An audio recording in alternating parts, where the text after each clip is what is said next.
guys. Today we are discussing the next chapter, chapter number 5, south contemporary south India. ठीक है. और अगर हम इसमें देखें कि आज हम इसमें क्या देखेंगे, तो सबसे पहले साउथ एशिया को देखेंगे. हमें पता है कि इंडिया कौन से कॉन्टिनेंट में आता है, एशियन कॉन्टिनेंट में आता है. ठीक है. तो हम सारी की सारी साउथ एशियन कंट्रीज को देखेंगे. उसमें से हम लोग क्या कर देंगे, चाइना को इंक्लूड नहीं करेंगे. ठीक है. तो हमारी ये कुछ नेबरिंग कंट्रीज भी हैं. ये हमारी तो आप इसमें देखोगे कि सारी की सारी क्या है, नेबरिंग कंट्रीज हैं. ठीक है. अब हम ये भी तो बोल सकते हैं कि नेबरिंग कंट्रीज ऑलमोस्ट सारी की सारी आ गई, और ये सारी लैंडलॉक कंट्रीज हैं, हम बता सकते हैं इनको. ठीक है. तो चाइना को क्यों नहीं लिया? चाइना साउथ ईस्ट में आ जाता है. ठीक है. इसलिए हमने चाइना को नहीं लिया. ठीक है. We excluded the China from here. So आज हम सारी की सारी इन कंट्रीज के बारे में देखेंगे कि यहाँ पे बेसिकली श्रीलंका का थोड़ा सा अलग होता है. उसके बाद यहाँ पे इन कंट्रीज में डेमोक्रेसी को किस तरीके से लाया गया, किस किस मतलब ऑलमोस्ट हम लोग इसके अंदर पॉलिटिकल सिस्टम देखेंगे हर एक कंट्री का.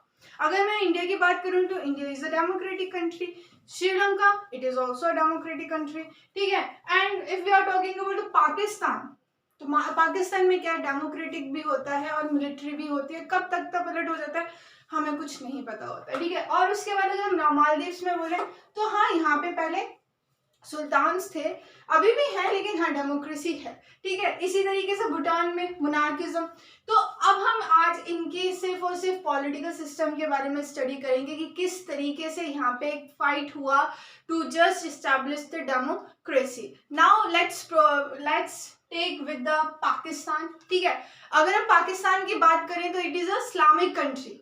पाकिस्तान कैसी कंट्री है कि इस्लामिक कंट्री है. ओके. उसके बाद अगर हम उसकी हिस्ट्री को देखें तो उसकी हिस्ट्री कब से शुरू होती है, 1947 से शुरू होती है. ठीक है. 1947 से आज तक उसके अंदर बहुत सारे चेंजेस आए हैं. अब वो जो चीज है वो मैं आपको एक छोटा सा शॉर्ट वीडियो या फिर एक वीडियो में सारा का सारा, आपको नाम ज्यादा पढ़ने की जरूरत ना पड़े, जैसे जुल्फिकार, अयूब खान. ठीक है. ये सब कब कब बने और कब कब कौन सी डेमोक्रेटिक में आई और कौन से मिलिट्रिज्म में आया, याया खान, एक हम एक चार्ट बना लेंगे छोटा सा. ठीक है. वैसे इतना ज्यादा डीप नहीं आता है, बट स्टिल हमें वो याद हो जाए तो हम वैसा बना देंगे. अगर हम उसकी बात उसको हटा के ये बात करेंगे व्हाट वर द रीजन और what were the main factors, ठीक है, which stops Pakistan to become a democratic country, तो उसमें हम बात करेंगे देयर आर 4 रीजंस. ठीक है. कैसे रीजंस है? Hold on clergyman. As I told you, Pakistan is Islamic country. ठीक है. तो क्या होता है, उनके लिए रिलीजन बहुत ही ज्यादा ऊपर है, और डेमोक्रेटिक तो खुद ही कहते हैं कि डेमोक्रेसी इज अ सेक्युलर. ठीक है. तो डेमोक्रेटिक जो है वो सेक्युलर है, उसका कोई हमारा कोई रिलीजन नहीं होता. तो यहाँ पे क्या होता है, यहाँ पे क्लर्जीमैन वो चीज नहीं होने देता है. ठीक है. ऑर्थोडॉक्सी बहुत ज्यादा हो जाती है. Reliance on army. पाकिस्तान में आर्मी के ऊपर बहुत ज्यादा रिलाई किया जाता है, बहुत ज्यादा. ठीक है. वो भी एक फैक्टर हो सकता है, हो सकता नहीं है. Lack of international pressure. क्यों ऐसा क्यों है? क्यों?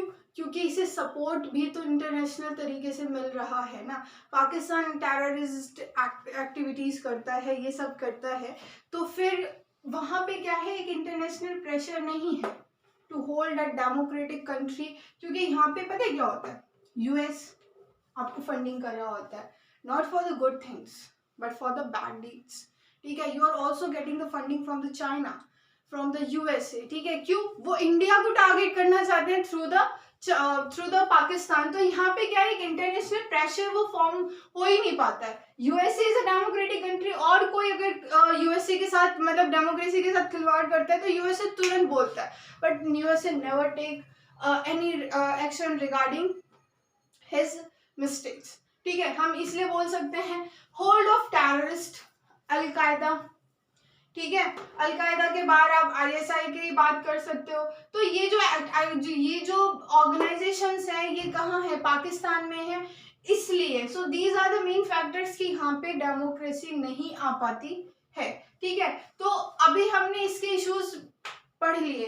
अब हम नेक्स्ट चलेंगे बांग्लादेश के ऊपर. ठीक है. उसके बाद हाँ, अब हम सो आफ्टर दिस हम बांग्लादेश क्राइसिस में पढ़ते हैं। हम लोगों ने, अगर आपने टाइमलाइन देखा होगा तो हम लोगों ने बात की थी कि बांग्लादेश क्राइसिस में इंडिया का बहुत बड़ा हाथ रहा था, ठीक है, नेशनली भी और इंटरनेशनली भी, क्योंकि इंडिया ने उस वक्त रशिया से साइन की थी 20 ईयर्स की ट्रीटी, ठीक है, जो कि क्योंकि हमारे पास कोई मिलिट्री अलायंस नहीं था और हमें मिलिट्री एड बहुत ज़्यादा ज़रूरी थे, so that we can fight with the Pakistan. क्या था कि जब हम लोग, हमारा पार्टीशन होता है तो हम लोगों ने देखा था कि हमें 2 बेल्ट्स चाहिए होती है जहाँ पे मुस्लिम मेजॉरिटी बहुत ज़्यादा होती है, तो वो बेल्ट हमें कहाँ मिलती है, पंजाब में मिलती है और हमें बंगाल में मिलती है।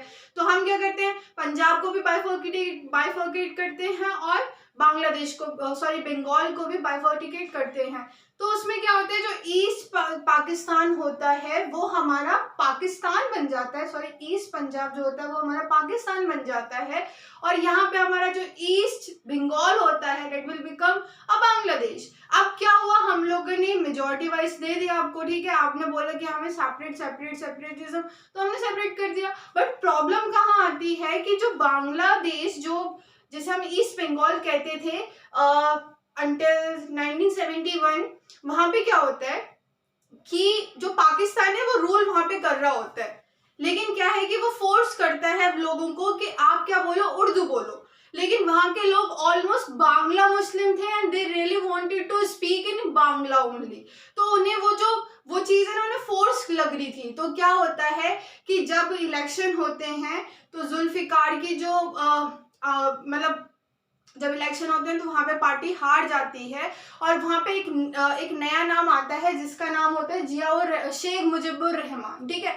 शेख मुजीबुर रहमान आते हैं और वो इस चीज के लिए एक प्रोटेस्ट करते हैं और काफी प्रोटेस्ट चलता है और फिर लड़ाई होती है जिसमें इंडिया उनका साथ देती है और बेसिकली ऑन 16 दिसंबर 1971 को वो लोग पाकिस्तान के अंडर से भी बाहर हो जाते हैं और वो अपना खुद का फॉर्म कर लेते हैं बांग्लादेश। तो यहाँ पे ये था आपका पूरा बांग्लादेश क्राइसिस जिसमें इंडिया ने भी बहुत बड़ा साथ दिया, ठीक है। उसके बाद अगर आपने किसी चीज के लिए फ्रीडम आपने किसी चीज के लिए क्या किया, स्ट्रगल किया, you got the freedom, now how you are going to formulate your political system, ठीक है। तो वहां पे क्या चीज थी कि जो जियाउर रहमान, सॉरी, शेख मुजीबुर जो रहमान थे, शेख मुजीबुर जो रहमान थे, उनका बहुत बड़ा फेथ था कि yes, while after getting the independence from this Pakistan will definitely establish democratic system in our country.